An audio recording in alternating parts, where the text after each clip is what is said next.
Hi friends, PG న్యూస్కి స్వాగతం.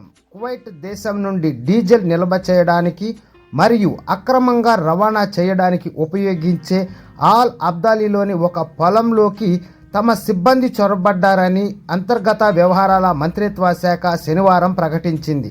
తాత్కాలిక ప్రధాన మంత్రి మరియు అంతర్గత మంత్రి Sheikh Fahad Yousef Saud Al Sabah director పర్యవేక్షణలో ఈ ఆపరేషన్ జరిగింది మరియు ప్రజా భద్రతా వ్యవహారాల assistant under secretary major general Hamed Al Dawas హాజరయ్యారు. ఆ స్థలాన్ని ముట్టడించడానికి వారంటీ పొందిన ఎంఓఐ సిబ్బంది డీజిల్ను పొలంలోని కంటైనర్లతో ఉంచినట్లు సూచించిన సమాచారం మేరకు చర్య తీసుకున్నారు. ఈ డీజిల్ నిండిన 33 కంటైనర్లను స్వాధీనం చేసుకున్నట్టు మంత్రిత్వ శాఖ ప్రకటన తెలిపింది.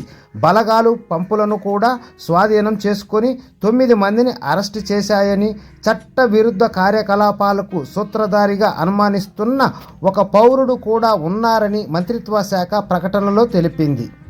Don't forget to subscribe, like, share. Thanks for watching.